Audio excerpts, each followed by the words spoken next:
the country. My colleague Stanley Niblo filed this report a short while ago. We'll hear from him and then we connect with him shortly as well. Let's connect right now with Stanley.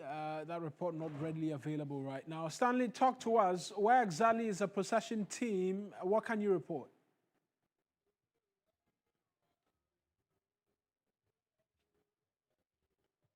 Stanley, where exactly are you and where's as the demonstrators, where have they gotten to?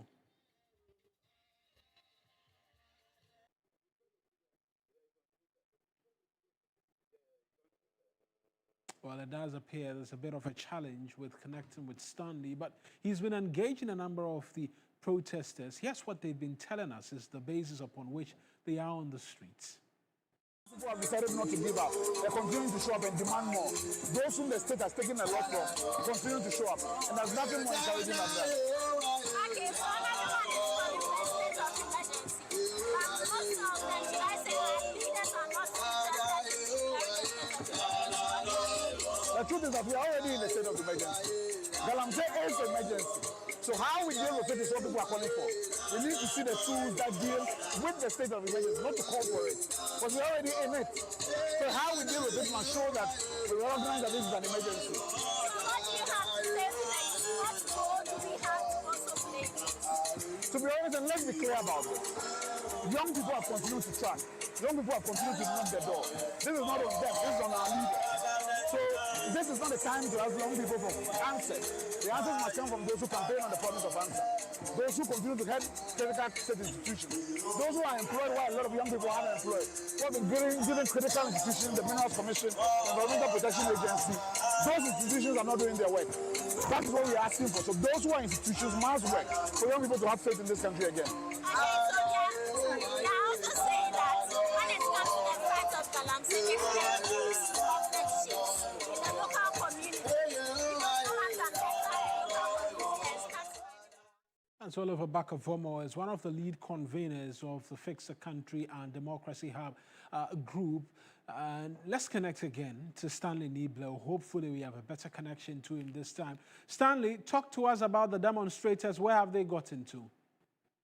So, Mawena, the demonstrators or the protesters are currently at Shangri-La.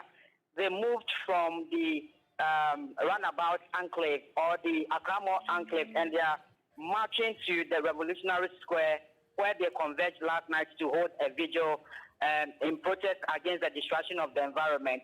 Yesterday, like I just indicated, was a vigil. Today, which is the day 2, has been scheduled for a march, where when they get to the Revolutionary Square, they will be expected to present a petition to the government. For them, they are thinking that they are seeking a number of issues, but the key amongst the issues that they are seeking the government to address is to declare a state of emergency. They want to amplify their voices, join the cause by the clergy, the Catholic Bishops' Conference, and other environmental activists to tell the government to declare a state of emergency, because they think that already we are there, we are in an emergency situation, and that the government must withdraw or must address the issues, or approach the issues facing the environment with a more sense of urgency, so that the destruction of our environment, such as our water bodies, forest covers, land, and then their adverse effects, health effects on the indigenous or the human beings can be curtailed. So today, the march is ongoing. We started about 10 a.m., but currently we have gotten nowhere.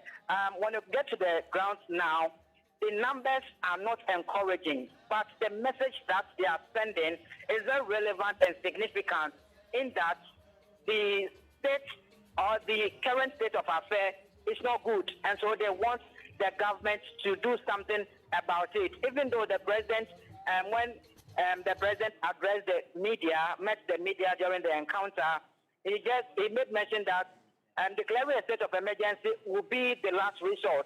But for this group of people, this pressure group, they believe that we are already at the crossroads, and so the government, it is time the government must do something about the state of emergency to save the rest of the water bodies, or to recover the ones that have been destroyed. So I've been speaking with Oliver Baka-Vomawo, who arrived in the country last night, and for him, the government is on the street because they wanted the government to address or approach these issues with a little more urgency. Right then, Stanley, thank you. We've heard from Oliver already, and so I will continue to monitor us, and when they do get to the Revolutionary Square, we'll connect with you again for details. That's my colleague Stanley Niebler with the Democracy Hub protesters and some ordinary Ghanaians who are making the demand quite simply that the government must put in more efforts as a matter of fact to, amongst many other things, bring an end to the menace of Galamsey. But we know that for months, civil society organizations, they've called on the government to declare a state of emergency in areas affected by illegal mining in what they believe is the best bid to tackle the menace. But the government has hesitated to make such a declaration. Here's the president again explaining why a state of emergency is not the most important step in this Galamsey fight. I've been reluctant to implement a state of emergency in the Galamsey fight because we've not exhausted the powers we even have without a state of emergency. We have the opportunity to arrest anybody, to confiscate any such thing. There are laws for forest protection and all that give us enough powers to be able to act. Implementing a state of emergency might sound nice, but it should be the last extreme, the last resort. So for now, let's exercise all the powers we have. And if it becomes necessary for a state of emergency, then we'll look at it. It means we have to go to Parliament. The president can't just declare a state of emergency without, going to Parliament, because there's a limit to how long you can maintain that state of emergency. And so I believe that we still have leverage to continue to fight Galamsey without necessarily implementing a state of emergency. It means that we have to delineate the areas where the state of emergency is operational. And if you look at the area where Galamsey is taking place, it covers several districts of our country. And so we would do it if it becomes necessary. But for now, I think that we've given the security services enough powers to be able to deal with people who are found to be involved in Galamsey. That's the president speaking to why a decision to declare state of emergency is not quite the most important. But I want to walk you through the law which explains a declaration of a state of emergency and why it is so important that certain merit or certain things are met before the president can decide upon declaring a state of emergency. If you go into the country's constitution and that living document, it makes room or it creates room for a lot of these things. And that's the reason why civil society groups have been saying that the president is clothed with the powers. He can't declare that state of emergency. Hence, he must be doing it. This is what the constitution says. Article 31 of the 1992 constitution on a declaration of a state of emergency. It reads, and this is quite verbatim, lifted straight from the Constitution, that the President may, acting in accordance with the advice of the Council of State, by proclamation published in a gazette, declare that a state of emergency exists in Ghana or in any part of Ghana for the purposes of the provisions of this Constitution. And so it could be on the entirety of the country, and then the demands of civil society, mining specific areas as well. Any part of Ghana, it covers under this. Now, here's a second part, which we're going to just go into, where it explains the basis and the intrinsic details as to when the state of emergency can be declared. And this clause 9 of it, it says as the circumstances under which a state of emergency may be declared under this article include a natural disaster and any situation in which any action is taken or is immediately threatened to be taken by a person or body of persons which A, is calculated or likely to deprive the community of the essentials of life, or B, renders necessary the taking of measures which are required for securing the public safety, the the defense of Ghana, and the maintenance of public order and of supplies and services essential to the life of the community. The big question is whether or not these provisions and reasoning, as the framers of the Constitution provided, is readily available in the country's fight against illegal mining. That's a big question. Civil society groups have been asking the president since he revealed that a declaration of a state of emergency was not quite yet the next play, considering that there are still a lot of options available to us as a country in terms of dealing with the fight against illegal mining. I want us to take this conversation up a notch higher. And Kems, you have Daryl Bosu on the telephone lines with you. Absolutely. Let's engage Daryl Bosu, who is Deputy National Director of Environmental NGO, Arusha, Ghana. And he's also taking part in this vigil or protest, so to speak. Daryl, I appreciate your time this afternoon, but let's look at this. We've seen this before. Nothing much came out of this. What are your expectations after the vigil is over? Yes, good afternoon to you. And I think that a very important discussion is going on.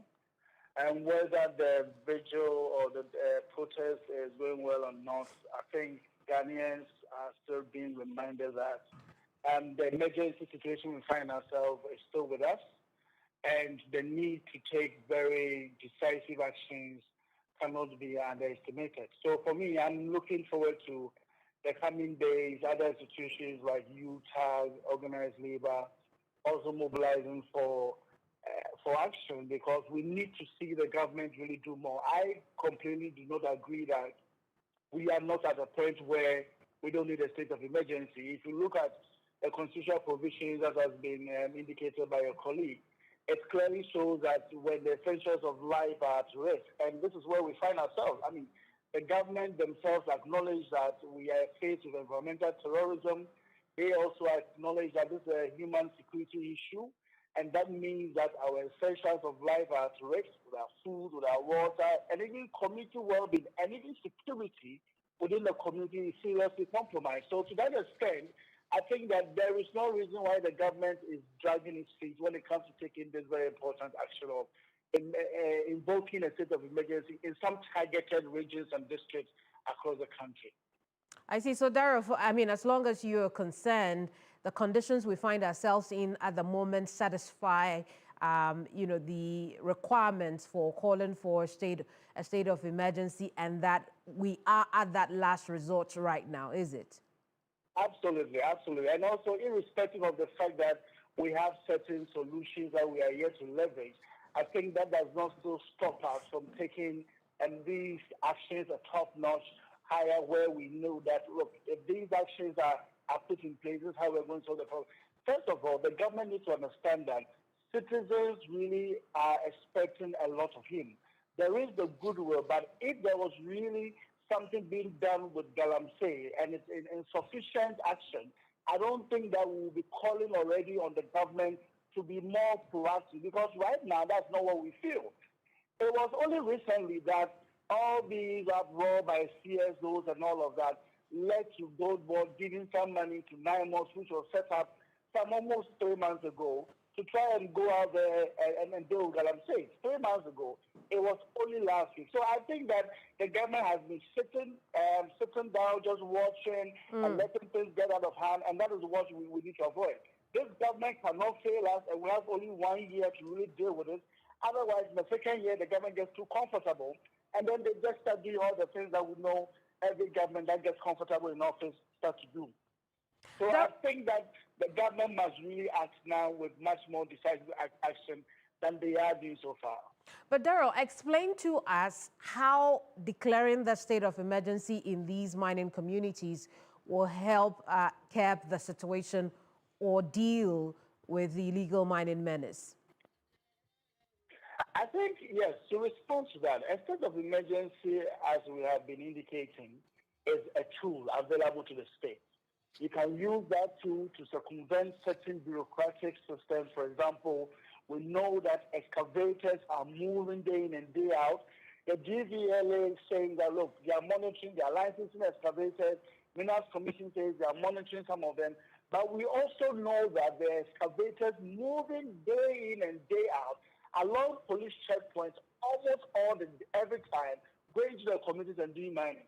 There are certain places in the eastern region where people are mining illegally. And I'm sure you heard about the recent Chebi arrest and all. Not arrest, actually. They went on an action to take Deo Galamsey. There was no arrest, even though we saw excavators in the field, people behind them, but there was no arrest as the report is. So there is something going on. There's a lot of complicity in the system. And if, as a state, you invoke such a higher level of security measure and you do not ensure its enforcement, then it will tell us how the governance system is. And I'm sure the state or the government doesn't want us to get to that point. So they will do whatever it takes to do it. Now we are also being told about the complicity of people connected to the government in power, party officials in many communities. I mean, and it's very worrying. But we are not really seeing the action that is needed. The state of emergency will allow the state to say, look, let's have fast-track courts, excuse me. It's not about going to arrest Galamsey people, wait for 5 years before we prosecute them. Everything is going to be fast-tracked with the necessary measures in place. So I think that there is a lot of opportunity that the state of emergency will compel the state to act. And that is what we are asking for. At the moment, the measures in place are not sufficient enough. I see. So Daryl, they are half-hearted. And there's a lot of feet dragging when it comes to the solutions that we are seeing now. Daryl, how do you suggest government deals with communities who by themselves are fighting the system's own efforts? We've seen that in parts of the eastern region, communities came together to fight off security personnel who were there to ensure that there is no illegal mining going on. Well, you see, these communities are fighting, but they don't last long. Because eventually the miners take over, they manage to infiltrate the system and get the police or some people in the community, sometimes the traditional authorities, to really challenge even the community people who are really standing up for themselves. So I think it is happening, the communities are doing it, but it is not sustainable until the higher level of impunity is addressed. So for me, I acknowledge we are in the communities, we see what is happening, but the communities are struggling to keep these miners away. And we need a strong arm of the state to help brace the communities and allow them to be able to fight better. Otherwise, it will just happen a day or two. They're able to keep the miners away, but miners will just keep coming over and over again. Daryl, we'll leave you here for now. Thank you so much for talking to us. Daryl Bosu it's a pleasure. Thank you is so much. Deputy National Coordinator at Arusha, Ghana. Now we'll go to the eastern region now because calm has returned to Kukurantumi in the Buakwa North municipality of that region after Sunday's clash between residents and the police there over the death of a suspect at the hospital.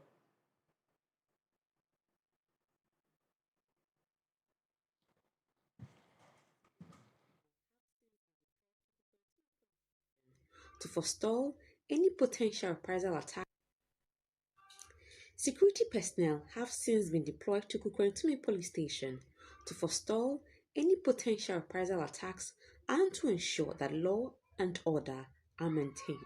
Tensions flared on Sunday after news broke up of the suspect's death after being arrested to police custody, prompting angry residents to storm the police station in protest.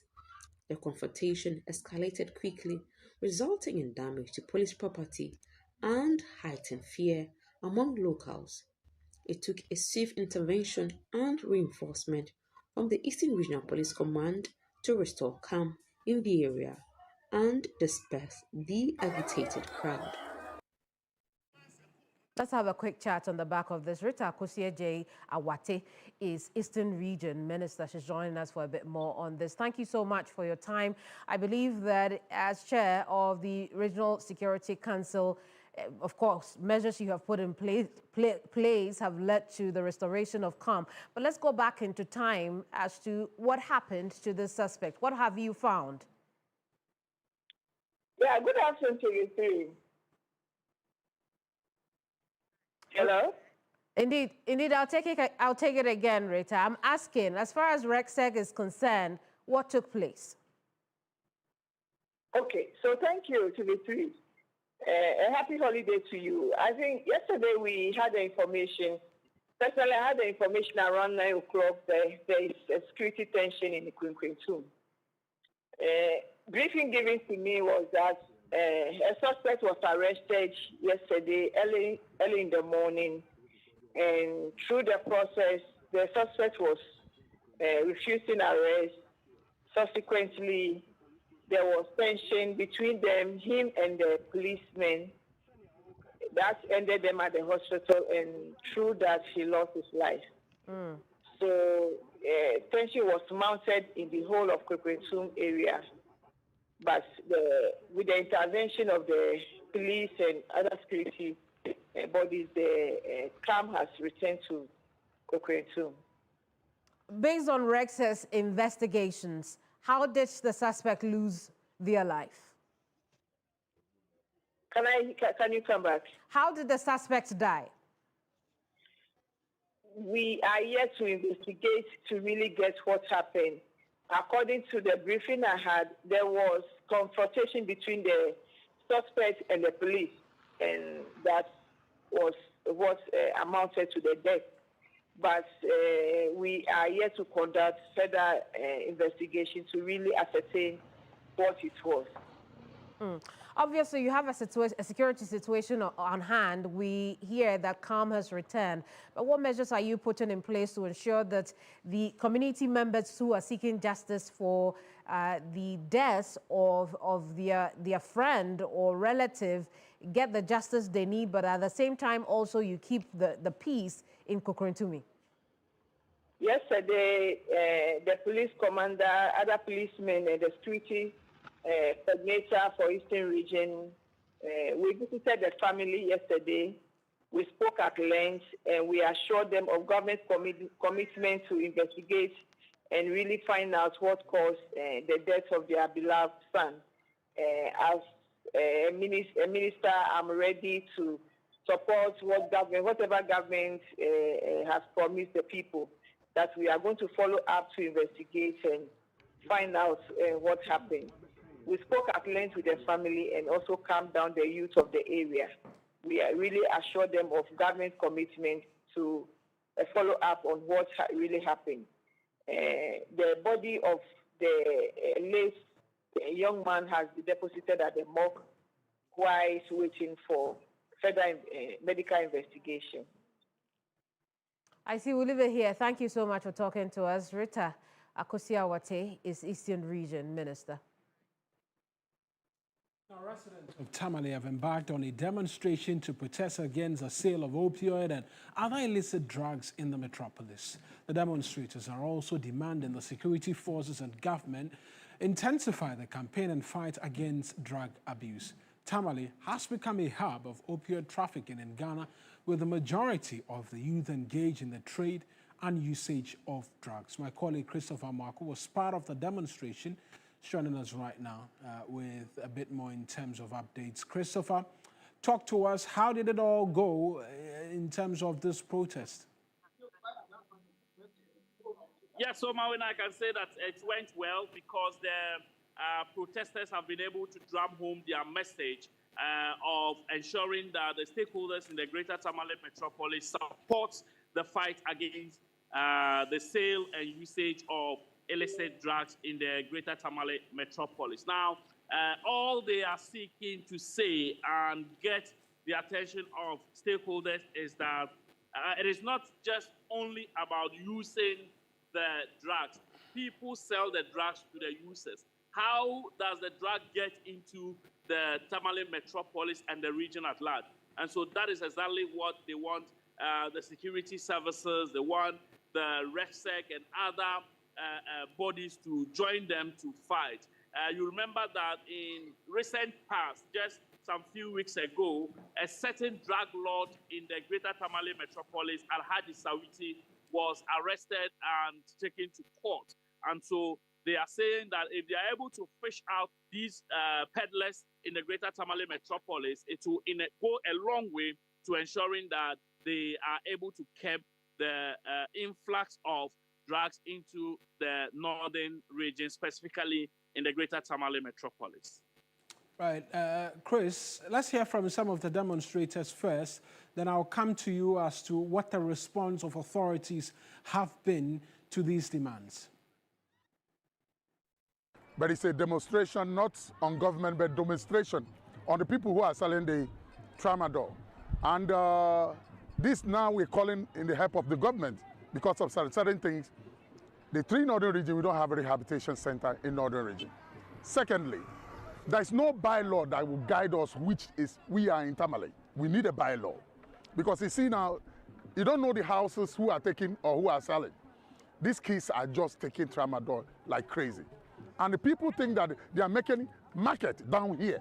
Because of what? They think that the Muslims always condemn alcohol.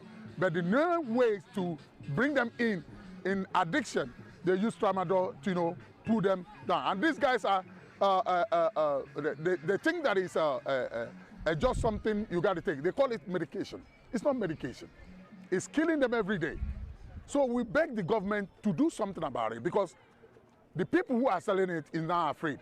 But what is the solution we are giving to people who are already addicted to those drugs? That's the more problem. So that's where we call on government to do what? Firstly, help us on rehabilitation center. That's what we need first. Secondly, and put a bylaw.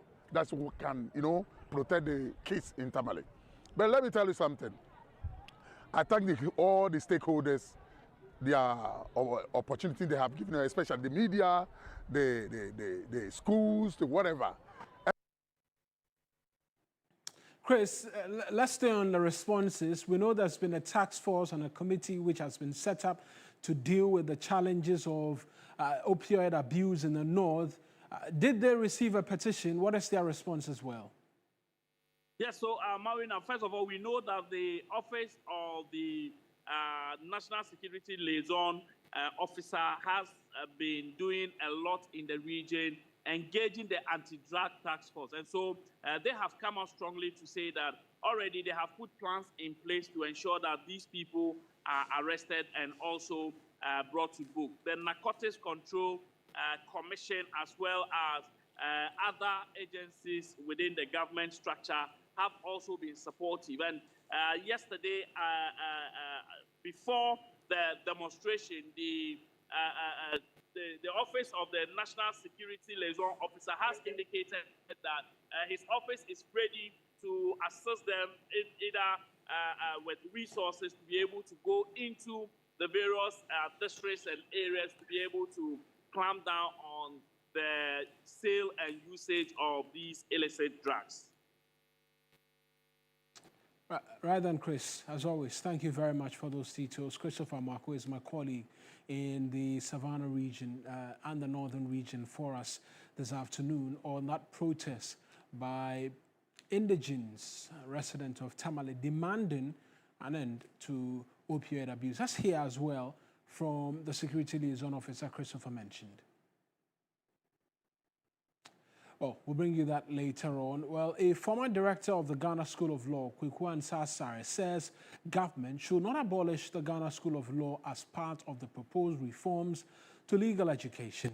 A proposed legal education bill currently under consideration aims to decentralize professional legal training by allowing accredited law faculties to offer a one-year bar practice program. And Sasari proposed converting the GSL into a postgraduate institution. From the grapevine, we are hearing that the reforms will, terminate with the scrapping of the Ghana School of Law. I don't think that is something that should even creep into our minds. The Ghana School of Law was the first to be established in sub-Saharan Africa, and that has remained Ghana's pride since it was established on 20th November 1958. To call for its scrapping or abolition as part of the legal reforms would be unfortunate. And I don't think that it is a step in the right direction. If we don't know what to do with the institution, my suggestion is that it should be transformed or upgraded into a postgraduate training school. So we can designate it as the University of the Law. Or Ghana maintain the name Ghana School of Law, but let it train our lawyers, our judges, provide continuing legal education. The Chamber of Agribusiness Ghana is urging a revival of his 40-year National Accelerated Development Plan.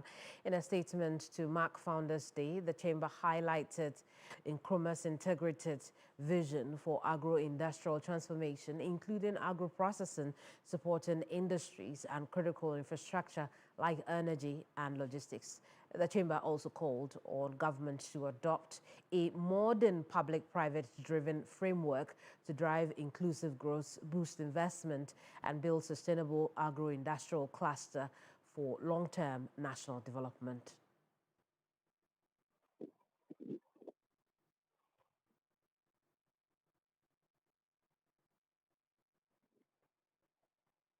Anthony Kofi Morrison is Chief Executive Officer of the Chamber. He's joining us for a bit more on this story. Now, why is this 40-year plan relevant and important to us at this time, in the lifespan of the country?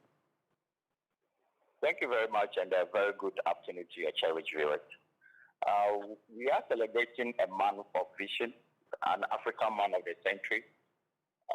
It's very important for us to contextualize our current situation and challenges and where we want to be as a country. If you take a critical look at the Kwame Nkrumah's vision of 40-year accelerated economic development plan, it was done in a way to provide a holistic support anchored on agriculture. What we are saying is that as a country, the 40-year development plan is still very relevant, but we need to make it more or modernize it in a sense that it helps address the new areas of technological advancement, mega agro-industrialization, and this is where we need to be as a country. Dr. Kwame Nkrumah has done a lot. You have seen or may have witnessed some of the projects that he has done. It's very strategic, and we look at it in a sense that if you take His Excellency President John Dramani Mahamad's program, which is looking at the economic corridor of the Volta Lake, that is very critical. A lot of industrialized countries have industrialized on the basis of availability of water. You can talk of Netherlands, Japan, Egypt, which is Alexandria, even Ethiopia. So we need to harness the importance of water and see how we can anchor that water bodies into our accelerated economic development. And we think that a better focus on agro-industrialization is the way to go. I see. And if government were to implement that, what practical steps could the government take at this time? We at the Chamber see the 24-hour economy as critical. However, we have also taken note of the fact that the 24-hour economy secretariat will not be an authority. We want to propose that we become more intentional in the sense that the 24-hour economy authority, which will come or will be best, will focus on industrialization of the agriculture sector. We need a one-stop shop authority that promotes agro-industrialization, that takes out all the nuances of the ease of doing business so that the agro-industrialization agenda we want to push will become very possible. For instance, if you are doing agro processing, you are going to work within no less than 5 to 6 ministries of government. You will be interfacing with over 15 agencies of government. What we are saying is that we want a one-stop shop. We want a system that facilitates and makes it easy for people to do business. It's quite difficult. Over the past 4 years as a country, we have lost quite a number of factories and industries to the likes of Benin, Ivory Coast, and Nigeria. I see. We want to become an agro-industrial hub in West Africa, and we must be intentional and clear about it. Well, Anthony, we'll leave it here. Thank you so much for talking to us. Anthony Kofi Morrison is with the Chamber of Agribusiness Ghana. You're still here on News Central. We'll take a quick break. We'll return with more news. Don't go away.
This afternoon, we're learning the National Identification Authority may not have survived if it relied solely on government funding due to delays in procurement and limited resources.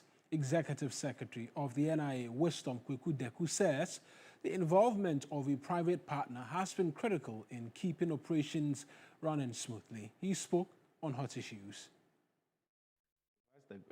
I'll say yes and no, because trust me, if it was to be government that was funding this NIA project, by now NIA will have collapsed. Because, for example, a switch get bent. You need it urgently to repair it. But I know government and our procurement processes, you need to go through a lot of procurement processes before you can buy it. But because a private person has come in there, he wants the things to go so that he can get his money back. So he will quickly move in to get the things done. I remember they said, I was not there though, but there was a time that our generators all went off, our backup generators. It took the private, even though it's the responsibility of NIA to do it, the private person has to step in to do all those things for us. So it's a good and bad thing. I think what should have done was that should have sat down very well and look at the revenue model. Because if you look at the revenue model, for example, the SIM card registration was part of the revenue model. But when you got there, you know the SIM card registration, they were not verified from NIA system. So the money that was supposed to come to NIA, it didn't come. The Executive Secretary also told me on hot issues that about 18.9 million Ghanaians aged 15 and above have so far been registered. That government of Ghana is a signatory to it. It says that by 2030, identity registration, legal identity should be given to everybody, including birth registration by 2030. So we've done 15 years and above, that is the adulthood. We've done close to 84% of it, because as at the time we started the registration, the total was about 19.6 million. And as we speak now, we are close to 19 million. We've registered 18.9 million Ghanaians now.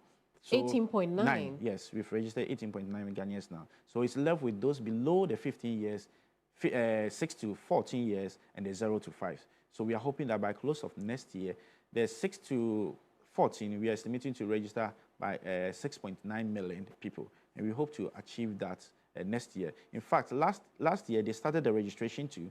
That also suffered some technical glitches. So they couldn't issue the cards to them instantly. Luckily, we've been able to print all the 370,000 cards. And on the 23rd, we are going back to the districts to issue the cards to them. Now, government is set to reintroduce cultural studies into the national curriculum as part of efforts to preserve the country's heritage and identity in an era where globalization threatens to erode traditional values. Tourism and Creative Arts Minister Abla Jifaguma, she says the move will help young people appreciate their roots in their early years.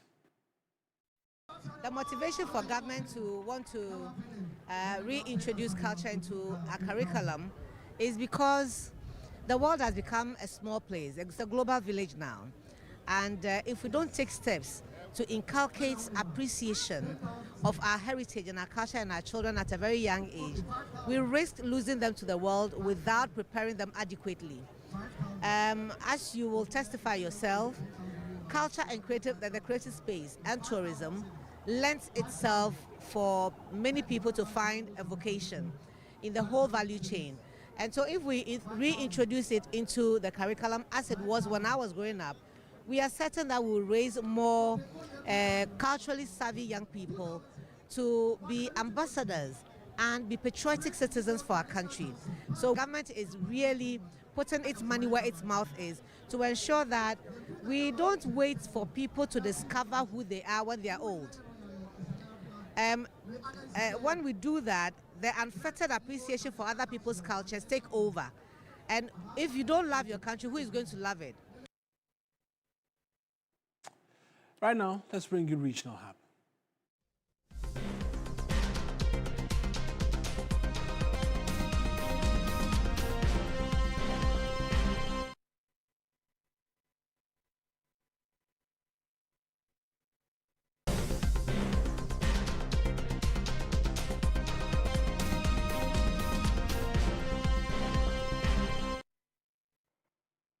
In the Bono East region, residents are calling for government action to tackle the deteriorating state of some inner roads in that region. While the government has recently initiated road construction projects in the region as part of the Big Push agenda, crucial inner roads in some parts of the region, the lifelines of the agricultural economy, have been neglected. Correspondent Belinda Tete has filed the following report. The Bono East region is the agricultural heartland of Ghana, with farming as the primary source of income. However, the poor road infrastructure is crippling this sector. According to the World Food Programme, Ghana loses $1.9 billion annually to post-harvest losses. And a 2023 survey by the Food and Agriculture Organization says approximately 14% of the world's food is lost before it even reaches the consumer, with figures in developing regions rising to nearly 40%. Farmers in places like Ofuman and Kranka struggle to transport their produce to the major markets in Techiman. The journey is not only longer, but also far more expensive. In some cases, farmers watch helplessly as their harvest spoils in the farm because no vehicle can navigate the treacherous routes to pick it up. Because of the nature of the route, when you're done harvesting, getting it to the market is another issue. On days that we are not lucky, the trucks carrying your goods will somersault and fall, and all your goods will end up getting crushed. And on rainy days, we would have to leave the goods in the farm to rot. These costs are often passed on to farmers, who are forced to sell their produce at a loss. The roads, which are mostly bumpy, pothole-riddled, damages vehicles, leading to frequent breakdowns and increased maintenance costs for drivers. Yes, papers, particularly your bearings and whatever.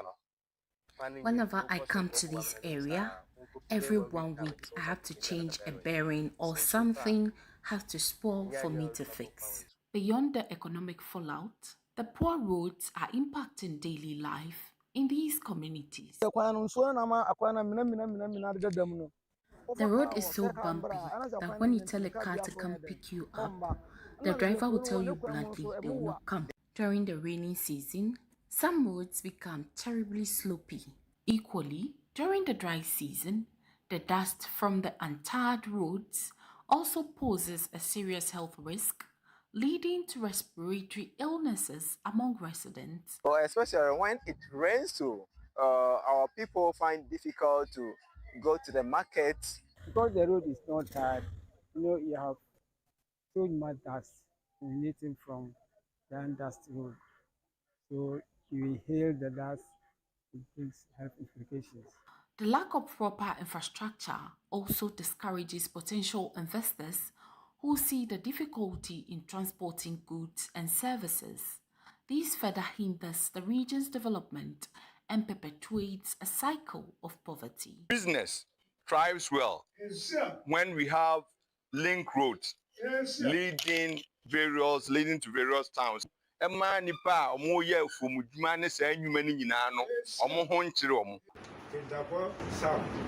Farmers from neighboring communities bring their produce here, but our roads are mostly in a terrible state.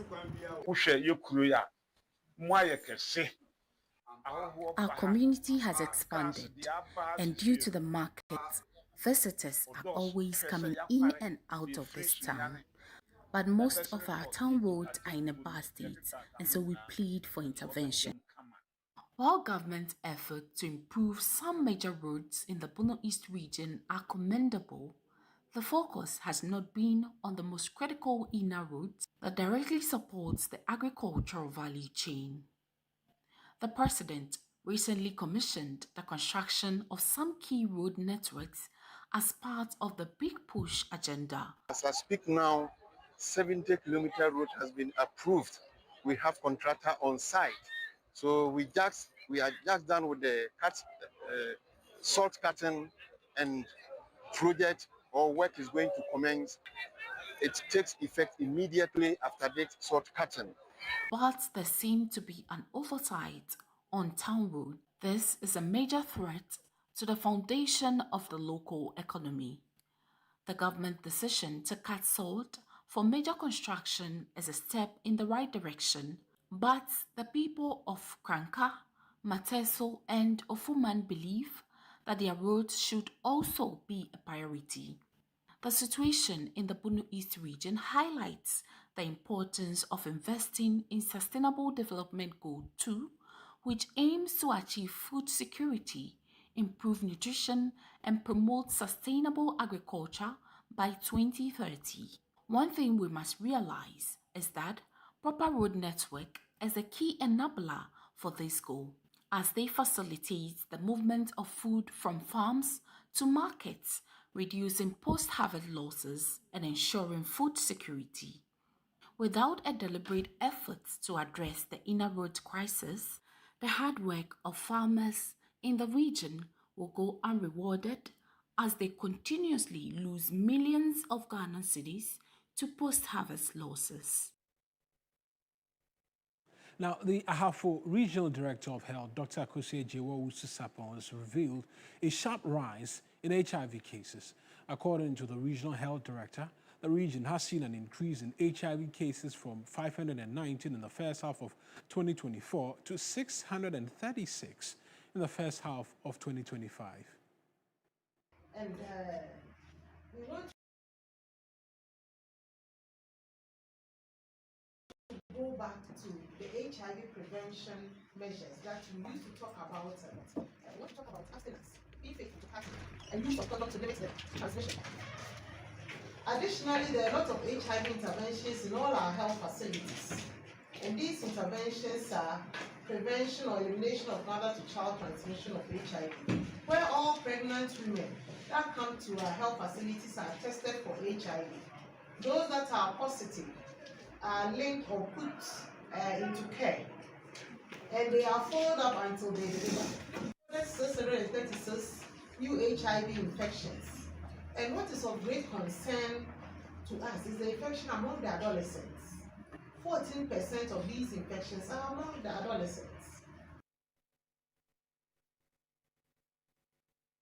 Let's take you right now to the Kwame Nkrumah Memorial Park. That's where the 3FM Afro Connect is happening right now.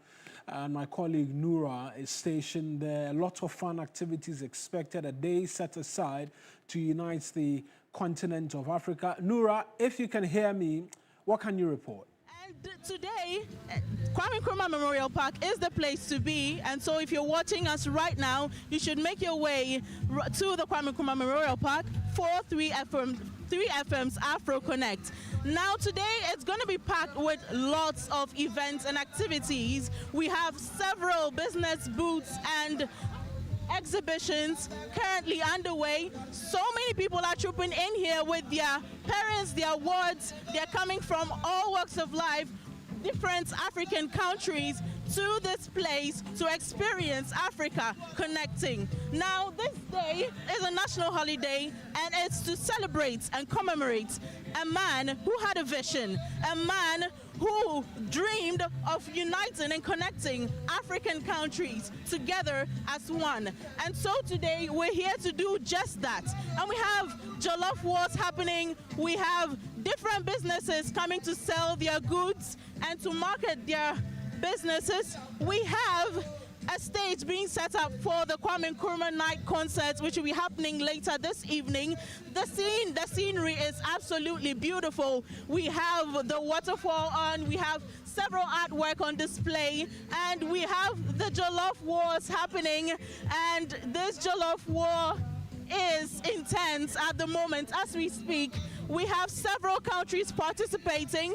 We have the likes of the motherland, Ghana. We have Nigeria. We have Gabon, Senegal, what have you. Now let's go right into the motherland's booth and talk to the chefs who are yet to begin cooking. But we just want to, first of all, what's your name? I'm Kwame Sage. Okay, and Kwame Sage, I think, was from PM Extra? Yes. Right, wonderful. So this is Team Ghana. This is Team Ghana. Okay, tell us about what you're going to do today. Today we are going to give you authentic Ghanaian jollof. We are bringing a twist. We don't want to give you people with, like that ordinary Ghanaian jollof, but we want to add, more spice and, that thing. And what would you say to the other countries competing? Oh, I don't see any competition. Come on. This is Ghanaian. We own jollof. Okay. I mean, it's from some country, but we make it the best. So, yeah. Yeah. We'll hold you on to that later. Now, let's quickly move to Nigeria. Hello, Nigeria. How Nabi now? Okay, so you are yet to begin, but we just want to find out how you are going to go about this jollof war. Do you think you can beat Ghana and all the other countries here? By the grace of God. By the grace of God. By the grace of God. So you're confident that you'll be winning this war? Yes, I will win them this year. Would hold you on to that. We'll be right back. Let's move on to Benin. They are dressed beautifully. Now, Ghana and Nigeria have just told me they are winning this jollof war. What do you have to say about that? Yes. Whether we win, we don't talk, we are going to win. And whether we win or not, for sure. Whether we win or not, we are here. We are an African. Oh. Beautiful. Now, okay, so this is Benin. Yeah. Benin. Yeah. And they are also confident that you're winning, right? Sure. Okay. Now, we are yet to witness this jollof war actually happen, and we have members of the GEPA coming to have a panel discussion to talk about exports and imports and how SMEs can grow their businesses. And we have several people who are also here. Let's move on to the next stall now. Ivory Coast. Okay, our neighbors. How are you? We are fine. And are you confident you're winning this jollof war? Very confident. And we know all the product, and I think. So you think with Gino's products you're able to cook wonderful jollof for us to taste? The best. The best. Okay. Now let's move on to the next country, Senegal. Hello. Hi. How are you doing? I'm good, and you? I'm very well, thank you. Now, with this jollof war, the countries I've spoken to so far are telling me that they will be winning and their jollof is the best. And considering that jollof is from your country, what do you have to say to that? Yeah, Senegal is, jollof is from my country. The Senegal, they know how to cook it, they cook it. Really, jollof is from Senegal. So you're confident that you're winning? Inshallah. Okay, we'll come back and taste and make sure that we find out if your jollof is the best. Now let's move on to Gambia. You're looking resplendent this afternoon. You too. And now the Gambia is participating in the jollof war. And they're using products from Gino. And, they'll be cleaning with Everpack and, giving us some sumptuous jollof. Isn't that right? That's good. And we are bringing nothing but the best this year. And I'm rest assured that we are winning this year and we are taking the prize home. You said this year, so you participated last year? Yes, please. Okay, and how did it go? It went on well, but I'm hoping this one goes better this year. I'm rest assured we are winning and we are taking the prize home. Wonderful. Now, all the countries I've spoken to so far are telling us that they are confident they will be winning the jollof war. Well, we would only have to wait to see which country eventually emerges the winner of this battle. My name is Nura Mohammed, and this is 3FM's Afro Connect. Make your way and join us. Thank you very much. Afro Connect, if you haven't eaten the entirety of today, the sheer numbers alone, more than 5 countries cooking jollof, there'll be more than enough for you to go and have a taste. Kems? Yeah, we'll be headed there to eat some jollof for lunch today. Anyway, now the Ghana Premier League is home on TV3 every week. TV3 gives you 3 live GPL matches, the biggest games, the fiercest rivalries, and the brightest stars brought straight to your screens with world-class coverage. But that's not all. We set the stage with our GPL preview show. giving you the inside scoop and expert analysis. And when the final whistle blows, we keep you covered with our highlights and review program, so you never miss a goal, a save, or a talking point. For the fans who love to stay connected on the go, we have reels and updates on our social media handles. You should check that out. This is more than just coverage. This is TV3 positioning the Ghana Premier League as a premium sports product.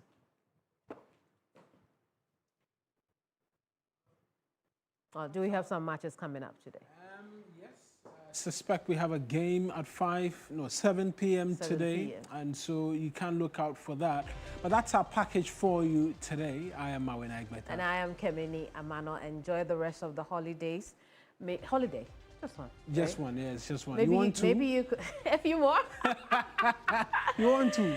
Everybody want. You want to? It won't be a bad idea, right? But Anyways. Go to Afro Connect and Absolutely. enjoy yourself. Bye-bye from us. You don't want...